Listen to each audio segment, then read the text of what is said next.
আসসালামু আলাইকুম, কি অবস্থা সবার? আশা করছি সবাই অনেক ভালো আছেন। আজকের ভিডিওতে আলোচনা করব ভিভো X300 ফোনটা নিয়ে। এই ফোনটার ফুল স্পেক এবং এটা আনঅফিশিয়াল প্রাইস কত, এই সব কিছুই থাকছে আজকের ভিডিওতে। সো আপনি যদি এই মুহূর্তে ভিভো X300 ফোনটা নিতে চান তাহলে আজকের ভিডিওটা আপনার জন্য অনেকটাই হেল্পফুল হবে। তো চলুন কথা না বাড়িয়ে মূল ভিডিও শুরু করা যাক।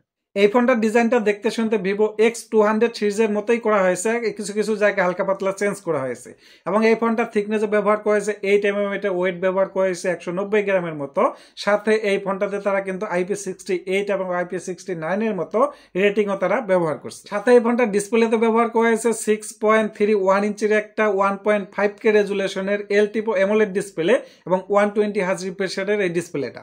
সাথে এখানে তারা ব্যবহার করছে HDR, ভিভিড এবং এই ডিসপ্লে তারা 2160 হার্জ PWM ডিমিংও ব্যবহার করছে। এবং এই ডিসপ্লেটাতে তারা ব্রাইটনেস হিসেবে ব্যবহার করছে 4500 নিটস পেক ব্রাইটনেস। অর্থাৎ এই ডিসপ্লেটা একটা সেই লেভেলের ডিসপ্লে হবে এবং এই ডিসপ্লেটা খুবই কালারফুল হবে, কারণ এই ডিসপ্লেটাতে ব্যবহার করা হয়েছে 1 বিলিয়ন কালারের সাপোর্ট। সাথে এই ডিসপ্লেটাতে একদম স্মুথ একটা ডিসপ্লে পাবেন, যেহেতু এখানে 120 হার্জ রিফ্রেশ রেট ব্যবহার করা হয়েছে। এখন আসি পারফরমেন্স সেকশন নিয়ে। এই ফোনটাতে তারা ব্যবহার করছে Android 16 এবং এখানে Fantas 16 ব্যবহার করছে। সাথে যেটা চায়না ভেরিয়েন্ট ওইটাতে ব্যবহার করা হয়েছে Origin 6।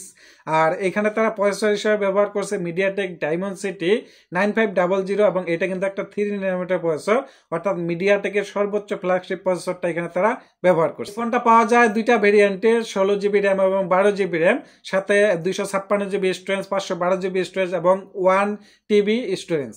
এখন আসি ক্যামেরা সেকশন নিয়ে। ফোনটাতে রয়েছে 200 মেগাপিক্সেলের প্রাইমারি ক্যামেরা এবং 50 মেগাপিক্সেলের একটা আল্ট্রা ওয়াইড ক্যামেরা, সাথে 50 মেগাপিক্সেলের একটা টেলিফটো ক্যামেরা। এবং এটা দিয়ে আপনি ভিডিও করতে পারবেন সর্বোচ্চ 4K তে। এবং সাথে সেলফি ক্যামেরা ব্যবহার করেছে 50 মেগাপিক্সেলের, সেটা দিয়ে আপনি ভিডিও করতে পারবেন সর্বোচ্চ 4K পর্যন্ত। তো ভিভোর X সিরিজের ক্যামেরা নিয়ে আসলে বলার কিছু নেই, ক্যামেরা কোয়ালিটি খুবই ভালো হবে, যেটা X200 এর চাইতেও বেটার পারফরমেন্স করবে এখানে। এখন আসি ব্যাটারি সেকশন নিয়ে। ফোনটাতে রয়েছে 6040 mAh এর একটা ব্যাটারি, সাথে 90 ওয়াটে একটা ফাস্ট চার্জার দেওয়া হয়েছে, যেটা দিয়ে আপনি 1 হইতে 1.5 ঘন্টার ভিতর ফুল চার্জ করতে পারবেন।